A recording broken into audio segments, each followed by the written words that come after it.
Welcome to Life by Design for Chiropractors, episode 45.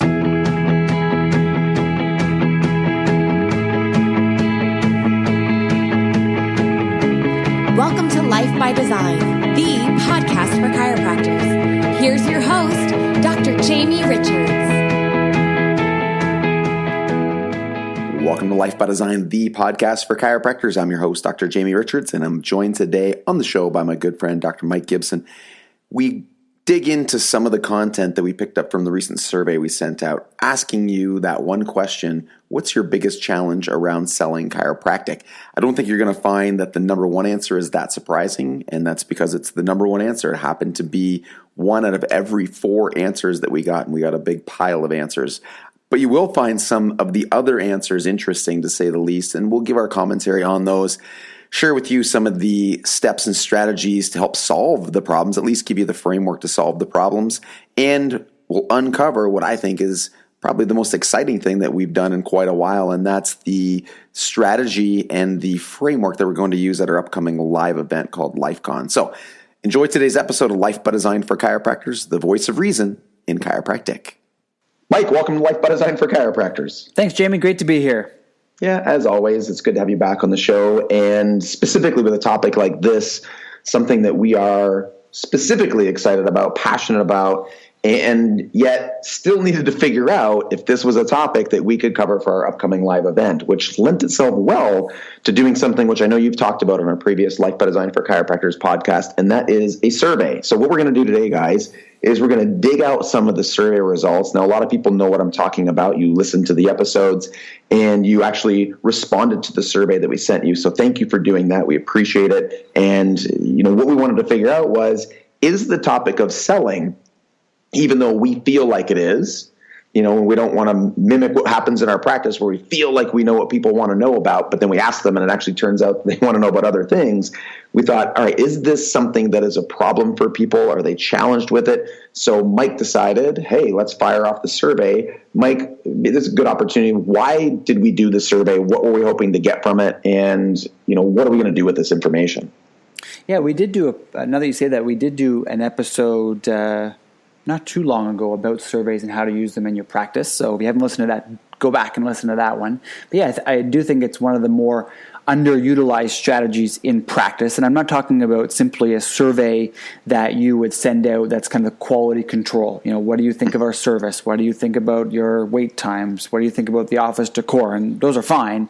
But more specifically, I'm talking about using surveys to find out what your patients, your community, your leads, use this as a marketing tool to really find out what is it that people really want. What are their true struggles and challenges? And even just yesterday, I was working and speaking with a client, a coaching client, and this doc is just starting to get rolling with their content marketing strategy.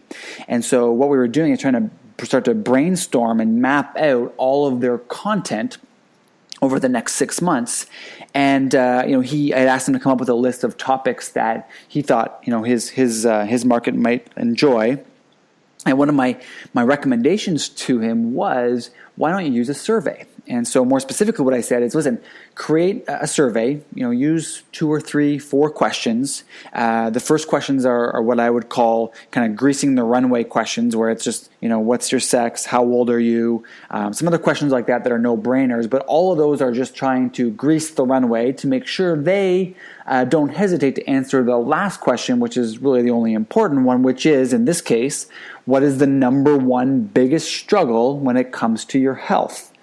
And so the idea here is that this individual could go ahead and create his own list of all the things he thinks that his community and his market might want to hear about, and the type of content they might consume.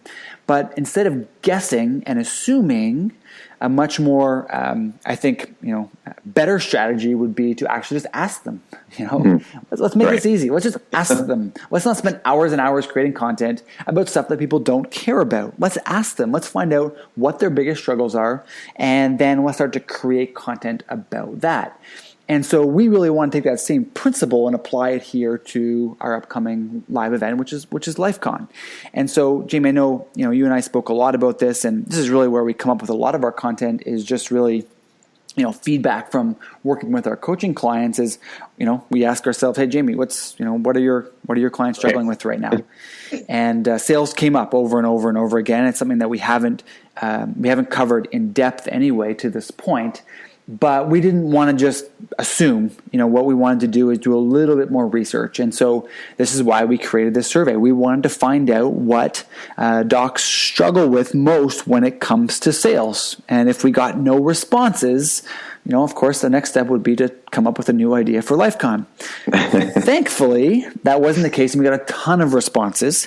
And some really interesting responses, which of course is what we're going to share with you today. But not only did it give us a lot of feedback that sales is something that docs are struggling with and want to know more about, but also what we learned is specifically what is it about sales and what parts of the sales process within a chiropractic office and their specific lifetime care map are they struggling with, so that we can put content together that is super specific, so that when every doc leaves LifeCon, they are super happy that they now have a solution to whatever struggles they were having as it relates to sales. So sorry, I got a little off track, but I think it's a really important principle to understand, of course, why we went through this exercise and why we're going to share this topic today, but also one that you should repeatedly look for opportunities to use in your practice.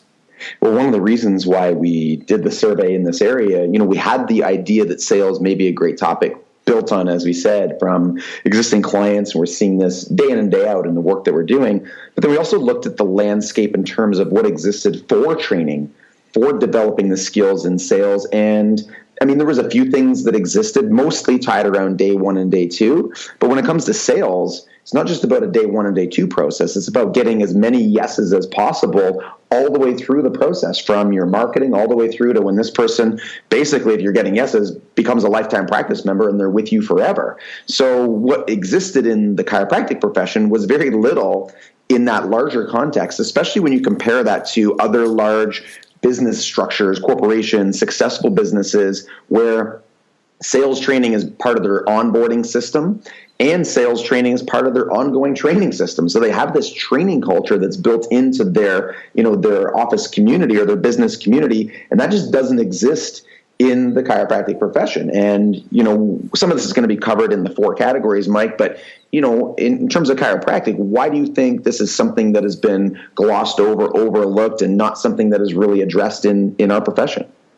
Yeah, you and I spoke about this at length before hitting record today, and I'm not sure that we pinpoint exactly. There's not one reason, I guess is what I'm getting at. There's several things. There's probably many things at play here.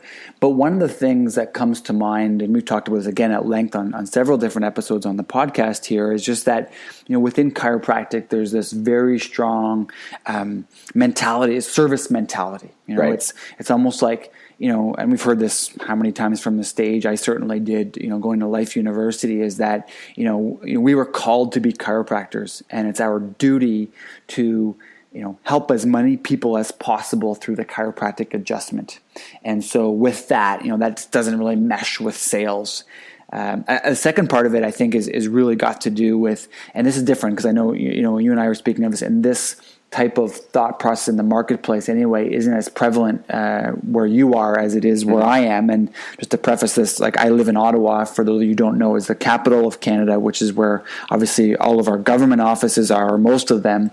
And so, with socialized medicine here, I think the strong mentality in our community is that, all of the things that I need that are important as far as my health goes, all the services and products are covered, as I always joke, are free to us. It's included. Our government looks after it for us. And so, if chiropractic is not included, it therefore, must not be needed, important, or work, or all of the above. And so I think, especially where I am, I know that's something that's certainly a strong mindset in the community. And so I think that, of course, pervades into chiropractors and thinking, all of the other doctors, all the other healthcare professionals, my oncologist, my GP, etc., they don't have to, they don't ever have to sell. right? Selling is not what a professional, a healthcare professional does in my community. And I think that's an important thing to consider.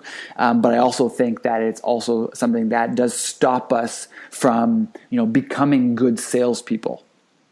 I just had this thought, and this is probably a side note, but I think it's kind of an interesting thought. If you take outside of our context of socialized medicine, you go into an area, maybe let's use the United States as an example, although that's changing in their landscape as well. But, if I drive to the airport and I cross the border, I still see signs for, different hospitals. I hear the radio commercials for hospitals, for different doctors and physicians. So, they're definitely selling in the United States in terms of, which healthcare product to purchase and buy. Also, as an extension of that, I wonder if because Canadian doctors, for example, aren't quote unquote selling, it means that when people come in and they want them, say, to take a medication or to go through a product or to go through a procedure, maybe their sales technique isn't quite as good. I wonder if that lends itself to why in the United States people take more medication. I don't know if that reason's ever been looked at. Maybe the doctors there are just better at selling people on taking medication because they have to sell, whereas in a socialized system, there's less medication just because the doctors don't have to sell. Now, obviously, that's, I think, working out in the favor of people. But nonetheless, the point is selling, and if you have the skills to sell, which is really what I'm getting at, you can get a lot more people to say yes to whatever it is you're trying to sell them. Yeah, and you know what, Jamie, it brings up, let me just use screenings as an example. I think, the landscape in both Canada, Australia, and New Zealand, they're very similar and in contrast to the United States. But let's just take screenings for a moment. I think that's why you see, and we've all seen, a lot of docs in the United States that, are really successful at doing, ridiculously successful at doing screenings, whereas here people really struggle at screenings and it's really frowned upon. And I think that's part of that landscape in the socialized medicine as well, is just that there's that, well, in one case in the U.S., there's this expectation to sell, whereas here it's really frowned upon. It's something that, healthcare professionals don't do. So I think this goes back to, many marketing conversations that we've had, is you've got to understand your marketplace. You've got to understand the landscape. You've got to understand what's, socially accepted in your culture as far as being a healthcare professional. Yeah, no, I agree. And the nice thing is, regardless of what area you're in, regardless of your market, the answers that we got from people really fell into 4 categories. So the nice thing is it's going to be a benefit regardless of where you're at. In fact, one of my goals this year, and I don't know if I told you this, but my personal goal this year for LifeCon is, we've had years where we've had, I believe, up to, 3 continents covered in terms of the people who've been at LifeCon. I'd love to see, I don't know if there's any chiropractors in Antarctica or not, but I'd love to see as many continents covered as possible. So I'd like to see maybe all but Antarctica covered in terms of people coming to LifeCon and really make it a global event this year, because I think this material really does go beyond borders. It's not going to make a difference where you're at in terms of the principles and the playbook that we're going to give you. And we'll talk about this concept of a playbook later, which I'm very excited about. But here's the 4 categories. In the first category, I found it interesting, Mike, that of all the answers you continue to get, I know you have some in front of you there, 25% fell within this first category, and that's the fear of rejection. Yeah, it just came out like we were, as we were going through them, it just like every 4th one literally was something to do with the fear of rejection. Like I'm reading it here. 2 people actually just wrote the only word they wrote in the big text box was rejection. Where are some other ones? Rejection, coming off as inauthentic. Not having the confidence to close without the fear of rejection. So this is something that came up over and over and over again. I don't think that was a surprise to us. The concept of self-esteem, and of course that's for us at Life by Design, that's encompassed in our Think by Design program, which is not only a program that we teach all of our patients and our communities and our practice members, but it's also the core piece and the first piece in helping docs, create the successful both personal and business lives that they crave and that they envision. So, to us, we have always been, on the self-esteem bandwagon, I'll say, something that we always know is at the core of everything. So not terribly surprised. I guess maybe I was a little surprised that, and I guess this is the power in making the actual survey anonymous is that people were really honest with us. But yeah, 25% of the responses had the word rejection in it, fear of rejection. I remember being in practice. I've said this on numerous podcasts before, but Sunday was my least favorite day of the week, simply because by the time Sunday night came around, I could feel the looming stress. I could feel the anxiety. I could feel the shortness of breath. And it was every week, week after week after week. There was lots of pieces that were all tied into that. But the biggest one was this fear of rejection. And, it was only through the development of self-esteem and, the growth of my self-esteem where that really, really started to change. So I know, Mike, that, we both know what that's like. We both, to some degree or another have experienced that. And we both have seen what it's like when you overcome that and how that makes, such a almost an exponential change in practice. We talked about in the pre-show about, when you're sitting across to somebody and you're able to walk into that room and not really care about whether they say yes or no. And, actually you had a really good experience. I think it's worth sharing. Yeah, and there's really two. And I always joke that my memory is really poor, so that what I take from that is that those things that I do remember, especially that from things that are 10 years old, which both of these examples are, I always take them to be super meaningful, and there's a lesson there, and that's why I remember them. But there's two things that stand out to me, in my career that were real turning points for me as far as my practice and the success of my practice. And the first one was being out at TS, at Total Solution, at the CLA experience, and we were doing one of those trust falls. And as I recall, this one I remember thinking as I climbed up this ladder, up against a tree in the Colorado mountains, is I was thinking, man, I've done these before, but never won this high, and so I'm afraid of heights. And so I'm not afraid, I just don't like heights. Maybe that's a better way to say it. But I'm climbing up this ladder, thinking, man, this is a little too high for me. But I got up there, and it was really fascinating because Dr. Steve Hoffman was at the bottom, and this was his station that he was manning. And I remember being super impressed at his ability to pull out, the fears of these docs standing at the top of this ladder. And so one of the things that he said to me when I was up on the ladder has always stuck with me, and that was that this quote that you never forfeit the truth for acceptance.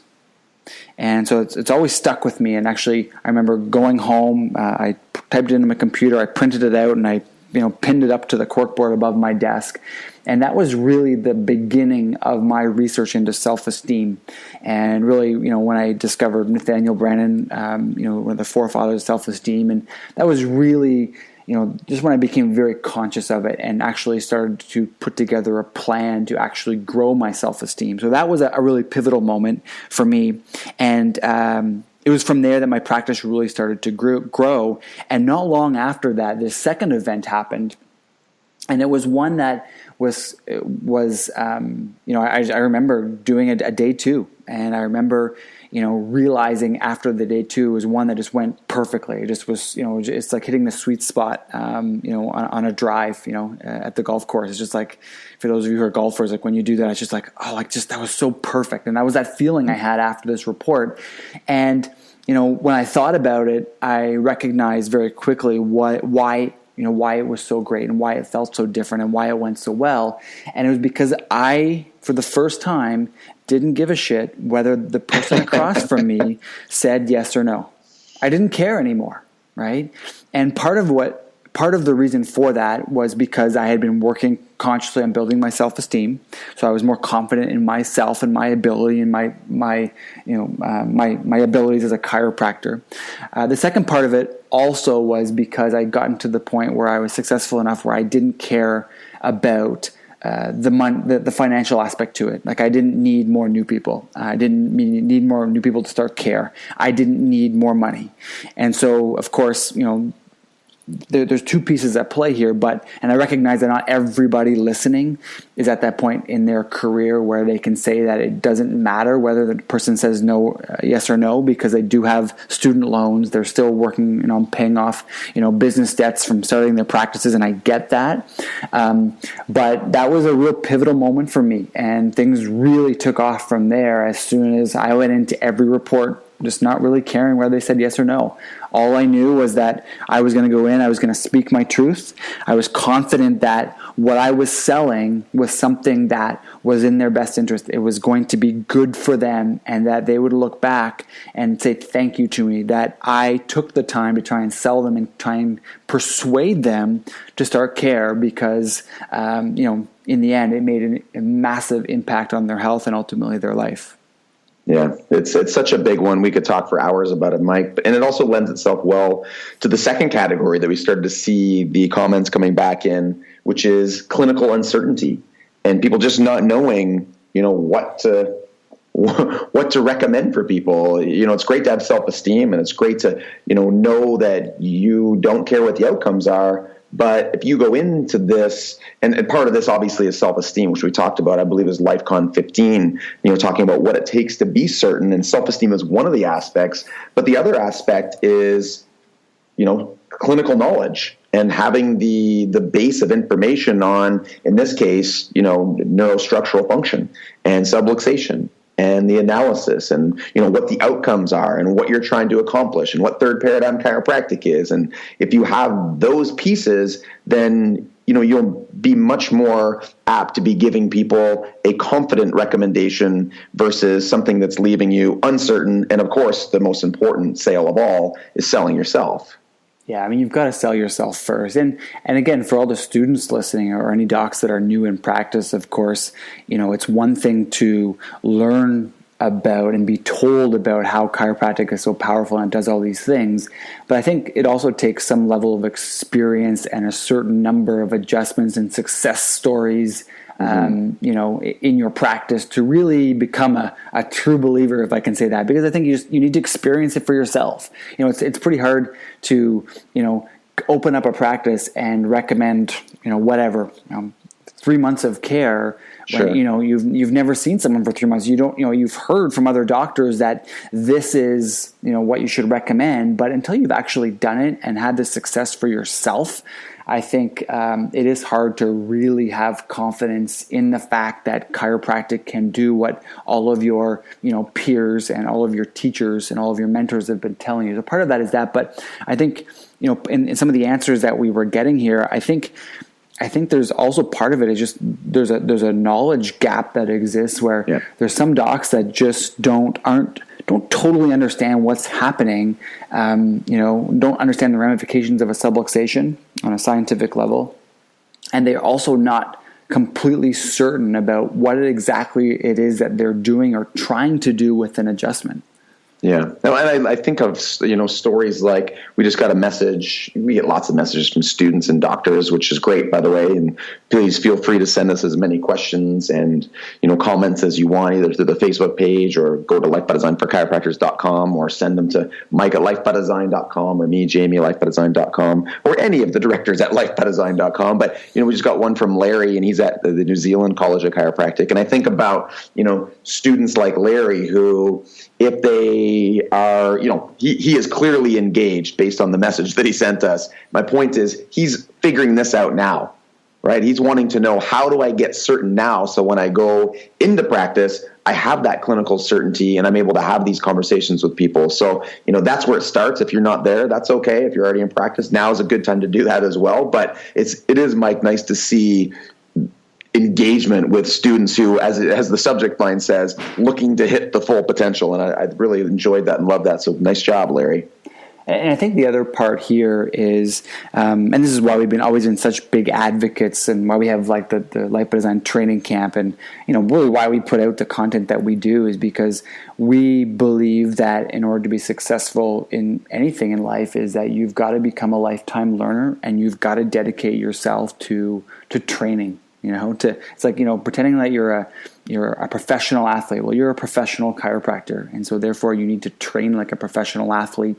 You need to practice your craft. You need to work on your technique. You need to, really continue to, read the latest research and continue to deepen your understanding of the subluxation and how the chiropractic adjustment affects subluxation and affects the human body. So I think just having that training mindset, that, becoming a master requires constant effort and never-ending thirst for more knowledge and deeper knowledge.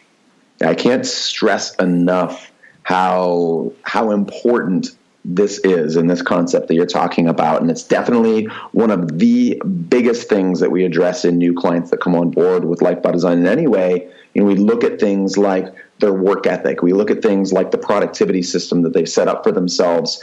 And just so often I see a lot of docs that are coasting, and they've gotten to a point in practice where things are fine. They have a revenue or an income stream that is suitable for the lifestyle that they want, but they're not achieving what in their mind, that vision that they set out for themselves. And there's lots of reasons why, and there's lots of communication problems and other deficiencies. But at the core of it, a lot of people are just lazy. They just don't work hard. And there's just something to be said about having that drive and that thirst to want to work your tail off in order to, get the results we're talking about. Like the third category is this misconception around what selling actually is. I mean, this is, we've talked before about Dan Sullivan, and he's the strategic coach, Dan Sullivan, not our friend Dan Sullivan. And, just talking about, is selling evil? Is this something that is, a bad thing? And we've had this conversation, time and time again. We talked about it on the last podcast. But if you look at Dan Sullivan's definition, his definition, selling is getting someone intellectually engaged in a future result that is good for them. And I can't stress this enough, that is good for them, and getting them to emotionally commit to take action to achieve that result. When we talk about the skill set that's involved in helping people, make a decision, the only reason you're trying to persuade somebody is because the outcome is good. And, what were some of the things that people said in terms of this category, Mike? I think it came back to this idea that they didn't think they should have to sell. Right. So again, I think just that comment in and of itself, I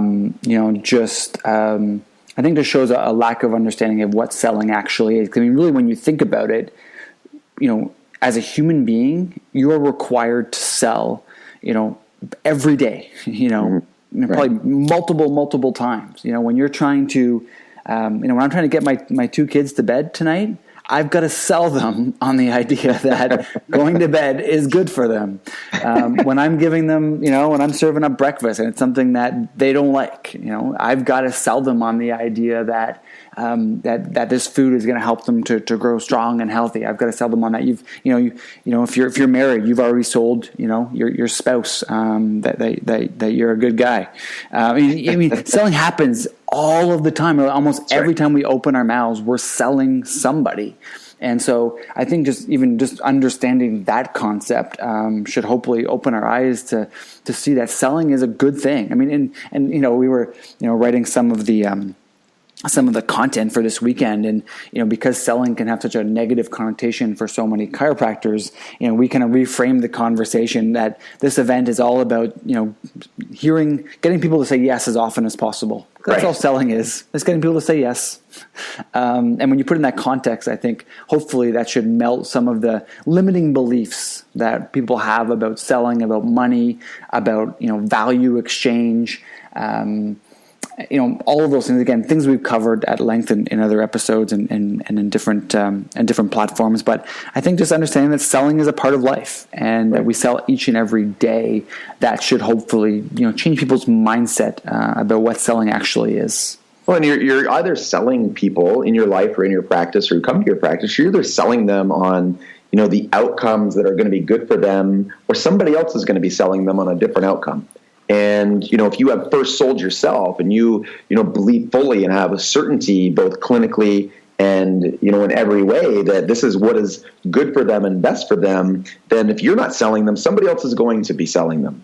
So, you got to make a decision. Are you okay with not selling them and let somebody else sell them in a different direction? Or do you feel strongly enough and can communicate the value in what it is that you're doing to be able to go ahead and feel confident and comfortable with selling them on the future benefit that is part of what you're offering? The piece of this, and it leads very well into the fourth category, and the final category of which most of these challenges fell, and that's just simply having the lack of sales skills.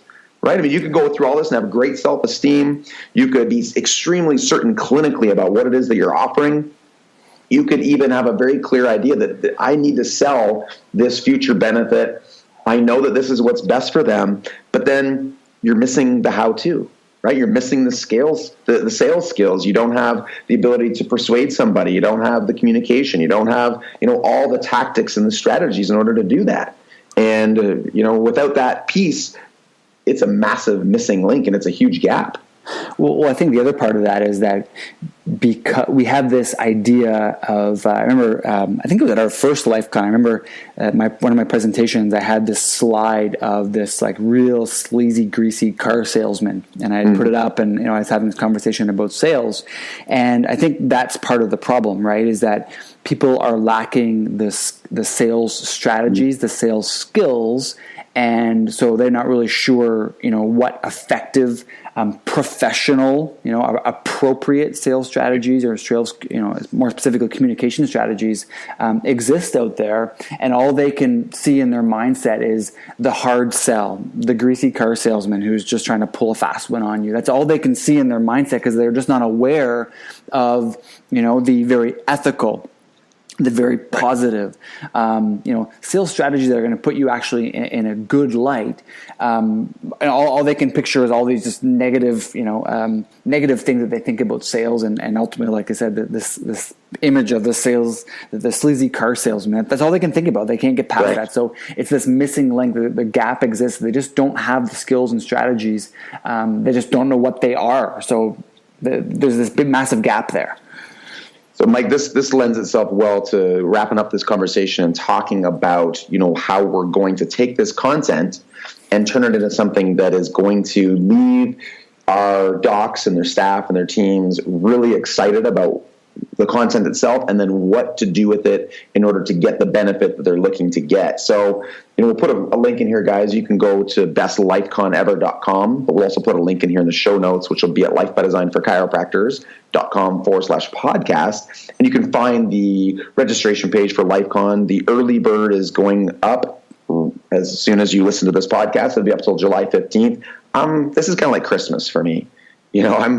I'm excited about this topic. I was excited last year, and I know marketing is a great topic, and LifeCon it rocked last year, and the feedback was amazing. But honestly, this is my wheelhouse. This is where I get super stoked, super excited, and I'm really excited about the way we laid this out. So I want to talk briefly about it because I think it's valuable. We talk about having the skills and the strategies.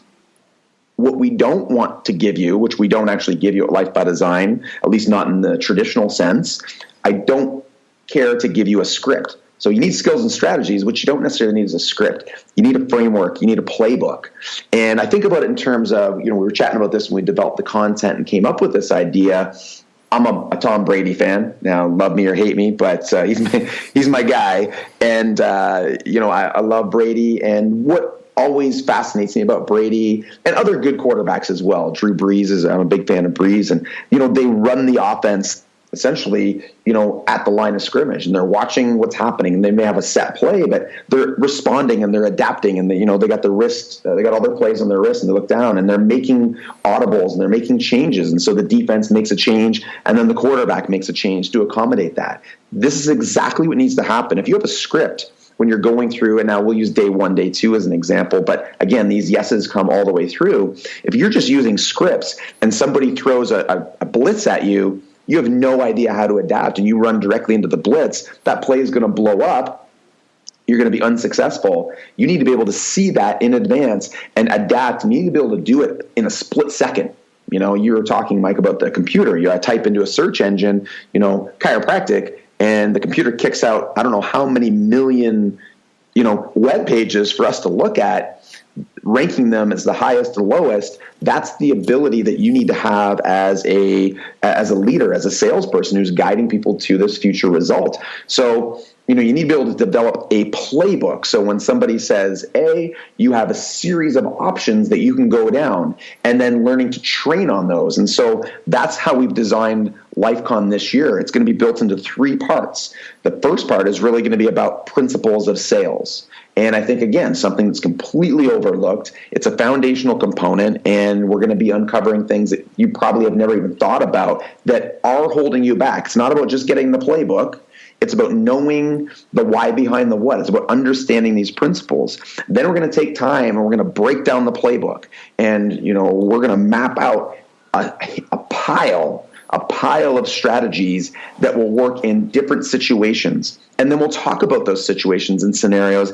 And then the third part of LifeCon is actually training on those. What and how do I apply these in these given situations? I mean, I'm excited. I don't know about you, Mike, but this is a different spin for us on how we're going to run this event this year. But I think we've come up with something that not only is going to be fun for us to teach and train, I think it's going to be extremely valuable for all the participants. Yeah, I think it just comes back, and I'll leave it at this, is that, I think it comes back to becoming a master, right? If you want to become a master at something, you want to become a master chiropractor, it's not about memorizing a bunch of scripts that you're just going to spew out and totally ignore the person across from you. It's about learning how to become a master communicator, right? And that's part of becoming a master salesman, and really being Tom Brady of chiropractic, being able to, change the play and adapt, in a second, not sitting there and stalling, oh crap, they said this, now what do I say? That wasn't part of the script, I'm screwed. You've got to become a master, and that's really what our aim is at LifeCon. Is what we're going to do is we're going to actually not only teach you the principles and give you that foundation, help build the self-esteem, but we're going to give you that playbook, that knowledge that so many of you told us that you were missing. And then most importantly, this third piece, is that we are actually going to show you and start that process of you becoming a master, help you train on knowing when to use what play, so that you, just like Tom Brady, in an instant can make the right decision and say the right thing to persuade more people in your community to get under chiropractic care, say yes to your recommendations, and start down a healthier path that they want for themselves and that you're going to be the solution for. Yeah, I love it. We're excited. Another big change, Mike, going to be in Toronto this year, so it's super easy to get into. That's going to help solve my problem of getting every continent addressed at LifeCon, so I'm excited to have everybody from every continent there. And you go to bestlifeconever.com. You can get the details for the early bird, and there'll be a link here in the show notes. Guys, thank you so much for listening to the show. As always, Life by Design for Chiropractors, the voice of reason in chiropractic.